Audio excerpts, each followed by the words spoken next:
Hello student, आज हम पढ़ेंगे क्या इंट्रोडक्शन ऑफ एक्सरसाइज 1.2। हमने एक्सरसाइज 1.1 में क्या पढ़ा है कि सेट्स क्या है। सेट्स को हम कितने फॉर्म में ना रिप्रेजेंट करते हैं, दो फॉर्म में, roster form, set builder form. आज हम क्या पढ़ेंगे, टाइप्स ऑफ सेट्स। एक्सरसाइज 1.2 में क्या पढ़ने वाले हैं हम, types of sets. Types of sets, ठीक है। तो फर्स्ट वन कौन सा है, फर्स्ट वन है इम्पिटी सेट, इम्पिटी, ठीक है ना, इम्पिटी सेट। इम्पिटी को और क्या बोलते हैं, इम्पिटी सेट को नल और वॉइड सेट। अब एम्प्टी सेट, इसकी डेफिनेशन क्या होगी, a set which does not contain any element. ए सेट which does not contain any element, ठीक है, are called as empty, null और वॉइड सेट। एक ऐसा सेट जिसमें एक भी एलिमेंट नहीं है, ठीक है ना, उसको क्या बोलेंगे हम, इम्पिटी सेट बोलेंगे। और उसको डिनोट कैसे करेंगे, एंड डिनोटेड बाय फाई। इसको क्या बोलेंगे हम, फाई।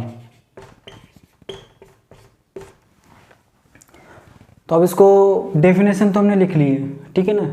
अब इसको एग्जांपल से समझते हैं। पहला एग्जांपल लिख रहा हूं मैं। सेट ए है x such that x is a natural number, x is a natural number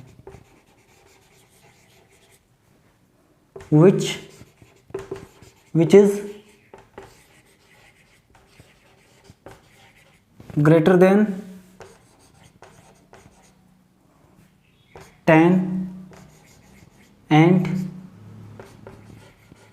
less than 9, ठीक है।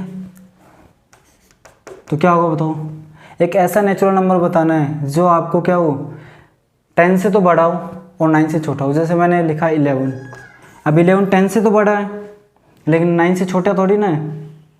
जैसे मैंने लिखा 8 9 से तो छोटा है लेकिन 11 से 10 से बड़ा नहीं है। तो ऐसा कोई भी नंबर नहीं है, कोई भी नेचुरल नंबर नहीं है जो इस कंडीशन को क्या करे, सेटिस्फाई करे, इस कंडीशन को क्या करे, फुलफिल करे। तो कोई ऐसा नेचुरल नंबर ही नहीं है। तो क्या लिखेंगे हम, a इज इक्वल टू 5। क्या आएगा, a इज इक्वल टू 5। एक और एग्जांपल लेते हैं। Set p x such that x square is equal to 16 and x is और नंबर। तो किसी और नंबर का स्क्वायर क्या 16 होगा, ऐसा कोई भी और नंबर नहीं है, ठीक है ना, जिसका स्क्वायर करें हम और 16 आ जाए, ऐसा कोई भी और नंबर नहीं है। तो ये भी क्या आएगा, 5 आएगा, ठीक है। तो आप समझ गए कि एम्प्टी सेट क्या होता है, एक ऐसा सेट जिसमें एक भी एलिमेंट नहीं है, वो क्या होगा, एम्प्टी सेट होगा, ठीक है। एक दो एग्जांपल और करके देखते हैं इसके, एक दो एग्जांपल और करते हैं इसके, आप इसको नोट कर लेना।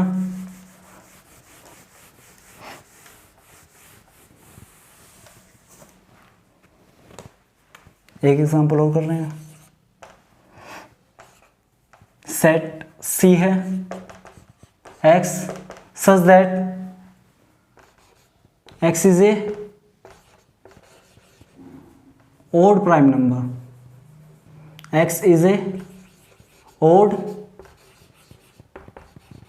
prime number and less than 3, ठीक है।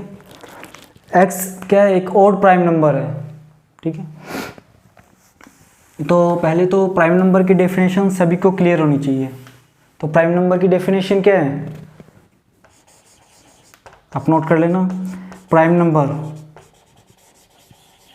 What is the prime number? Number greater than 1, greater than 1 and are not divisible by any number other than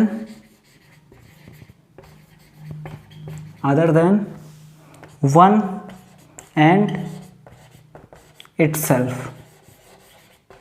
ठीक है। प्राइम नंबर क्या हुआ, ऐसे नंबर जो 1 से क्या हो, बड़े हो, ठीक है ना। और वो नंबर होने चाहिए जो केवल या तो 1 से डिविजिबल है या इटसेल्फ या खुद से डिविजिबल है। फॉर एग्जांपल 2 के फैक्टर क्या क्या हो सकते हैं, 1 और 2। 3 के फैक्टर 1 एंड 3। फैक्टर क्या होते हैं, factor is a number which can divide given number. अगर आप फैक्टर की डेफिनेशन लिखना चाहते हो तो लिख सकते हो। फैक्टर क्या होता है, factor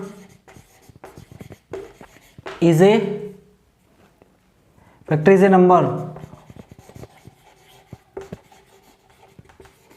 which can divide given number. देखो ये सिंपल डेफिनेशंस है जो हमें छोटी क्लासों में पढ़ाई जाती है, बताई जाती है, ठीक है ना। लेकिन ड्यू टू सम रीज़न हम क्या करते हैं, इनको भूलते जाते हैं, ठीक है, ड्यू टू सम रीज़न। तो वो चीज़ें आपको रिकॉल करते रहना है, और मैथ्स को अगर आप रिकॉल नहीं करोगे तो आपको समझ में नहीं आएगी, ठीक है। जैसे अगर ये एग्जांपल है, x is a odd prime number. अब किसी को प्राइम नंबर का ही नहीं पता है तो वो एग्जांपल कैसे करेगा, ठीक है। अब मैंने बोला कि या तो 1 से डिविजिबल है या इटसेल्फ से। अब मैं बोल रहा हूँ कि 2 के फैक्टर 1 एंड 2 है, तो आपको फैक्टर का कंसेप्ट है ना वो क्लियर होना चाहिए। Factor is a number which can divide given number. तो मैंने बोला कि इसके फैक्टर 2 है, 1 और 2, तो दोनों ऐसे नंबर है जो 2 को डिवाइड कर सकते हैं। 2 नंबर के अलावा ऐसा कोई भी नंबर नहीं है जो 2 को डिवाइड कर दें। 3 में भी 2 फैक्टर हैं, 1 एंड 3। 5 में भी 2 फैक्टर हैं। 6 नॉट ए प्राइम नंबर। 6 के कितने फैक्टर हैं, मोर देन 2। 1 2 3 6 कितने फैक्टर हैं, मोर देन 2 है, तो 6 नॉट ए प्राइम नंबर। 7 हो जाएगा, 11 हो जाएगा, 13 हो जाएगा, 17 हो जाएगा एंड सो ऑन, ठीक है। और ये ध्यान रखना, इनफाइनाइट को शो कर रहे हो आप तो कितनी डॉट्स आएगी, 3 डॉट आएगी। ये चीज़ ध्यान रखना, छोटी छोटी चीज़ें वो ध्यान रखना आपको। और ये चीज़ें ऐसी चीज़ें हैं जो स्कूल में आपको नहीं करवाते हैं, कोई भी नहीं करवाता है स्कूल में, ठीक है, क्योंकि वहाँ पे टाइम की लिमिट होती है। लेकिन यहाँ पे यूट्यूब पे हम पढ़ रहे हैं तो यूट्यूब पे कोई भी टाइम की लिमिट नहीं है, ठीक है। तो हमें वो छोटी छोटी चीज़ें पढ़नी है जो स्कूल लाइफ में छूट गई थी, ठीक है ना। तभी आपको मैथ्स में ना इंटरेस्ट आने लग जाएगा और मैथ को आप समझने लग जाओगे। तो factor is a number which can divide given number. Prime number की जो डेफिनेशन वो भी आपने समझ ली है, एग्जाम्पल भी देख लिए हमने। तो अब हम अपना जो क्वेश्चन उस पर आते हैं। आप चीज़ों को नोट करते रहिए क्योंकि आपके कंसेप्ट है ना वो बिल्ड हो रहे हैं। लेकिन ये तो क्या है, टेम्परेरी है। अगर आप नोट्स को बना नहीं रहे हो तो आपको टेम्परेरी नॉलेज मिलेगा, और टेम्परेरी नॉलेज है ना वो ज़्यादा दिन टिकता नहीं है। तो आपको परमानेंट नॉलेज चाहिए, तो आपको कंसेप्ट तो बिल्ड हो रहे हैं, ठीक है ना, लेकिन आपको साथ साथ है ना नोट्स भी बनाने हैं। तो सी वाला क्या होगा बताओ। देखो प्राइम नंबर अभी हमने देखे थे लेकिन ओड होने चाहिए। 2 3 5 7, ठीक है, 11। अब 3 से छोटे लेस देन 3 प्राइम नंबर 2 होता है। लेकिन यहाँ पे क्या पूछा है, और प्राइम नंबर होना चाहिए, तो और प्राइम नंबर कोई भी नहीं है, ऐसा कोई भी और प्राइम नंबर नहीं है जो 3 से छोटा हो, तो यहाँ पे क्या आएगा 5 आ जाएगा। क्या आ जाएगा 5 आ जाएगा। एक एग्जाम्पल और करते हैं, डेफिनेशन फिर एग्जाम्पल जितने आप सॉल्व करोगे उतनी ज़्यादा कंसेप्ट ने वो क्लियर होते जाएंगे। एक एग्जाम्पल और करते हैं डी का। एक सेट है D, x is a student of class 11th sitting in class 12th। तो ऐसा कोई स्टूडेंट होगा क्लास 11th का जो 12th में बैठ रहा हो, ऐसा कोई भी नहीं है, ठीक है ना। लेकिन आजकल जो है ना वो पैटर्न चेंज हो गया है। आजकल क्या करते हैं, 9th क्लास वालों को तो 10th क्लास में बैठाते हैं, उनको 10th क्लास पढ़ाते हैं कि 9th कोई भी ज़रूरी नहीं है। 11th वालों को क्या करवाते हैं, 12th क्लास करवाते हैं। लेकिन जो एसेंस है ना, जो सार है, वो एक तो 9th क्लास है और एक 11th क्लास है। अगर ये किसी की छूट गई है ना तो उसको नंबर तो आ जाएंगे 100 में 100, लेकिन उसका जो बेस होगा ना मैथ का वो बहुत ही ज़ीरो होगा। तो यहाँ पे लेकिन क्वेश्चन में तो क्या है, ऐसा कोई भी स्टूडेंट नहीं है जो क्लास 12th में बैठ जाए, क्योंकि उसने क्लास 11th अभी पास नहीं किया। तो इसमें क्या आएगा 5 आ जाएगा। तो आई होप आपको इम्पिटी, नल और वॉइड सेट है ना, इसका कंसेप्ट समझ में आया होगा।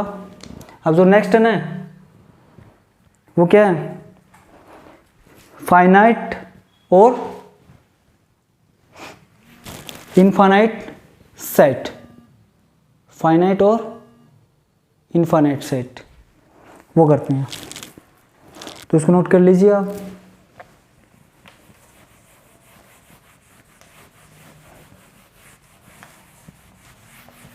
अभी हम इसमें ना बहुत सारी चीज़ें हैं वो सीखने वाले हैं।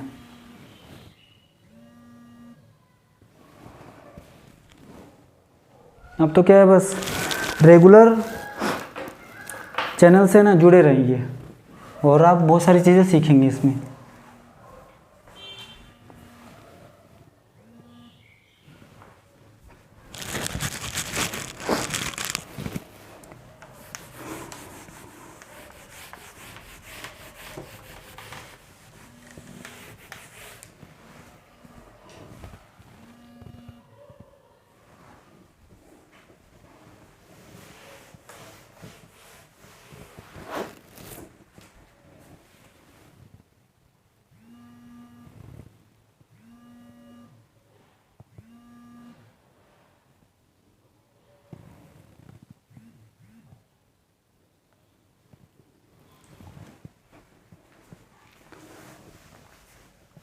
इसमें जो नेक्स्ट है ना सेकंड वाला वो है फाइनाइट सेट और इनफाइनाइट सेट। फाइनाइट का मतलब और इनफाइनाइट का मतलब, फाइनाइट ठीक है ना, जैसे फाइनाइट लेंथ होती है, ठीक है ना। फाइनाइट मतलब जिसको हम काउंट कर सकते हैं, तो फाइनाइट क्या होता है, काउंटेबल नंबर। तो ये क्या होते हैं, काउंटेबल नंबर। और इनफाइनाइट क्या होते हैं, अनकाउंटेबल नंबर, जिसको आप काउंट नहीं कर सकते हो। अनकाउंटेबल नंबर जिसको आप काउंट नहीं कर सकते हो। तो डेफिनेशन लिखते हैं इसकी हम, finite set, set containing finite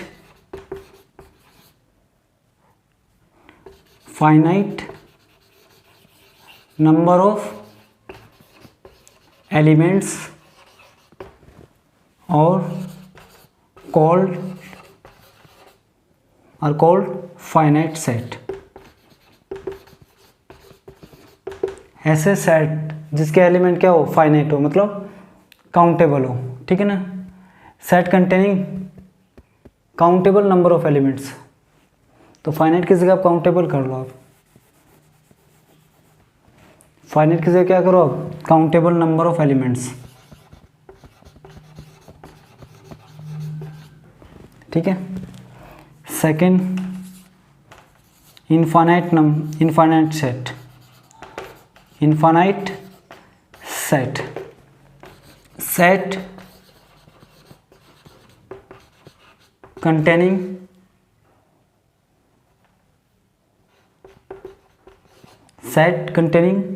uncountable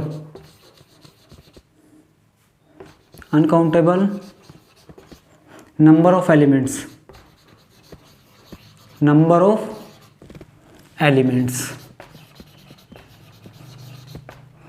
are called infinite set, ठीक है। अब एक एक एग्जांपल से समझते हैं कि कौन से फाइनाइट सेट है, कौन से इनफाइनाइट सेट है, ठीक है। मैं दो सेट लिख रहा हूँ A B, 1 2 3 4 5, 1 2 3 4 and dot dot dot.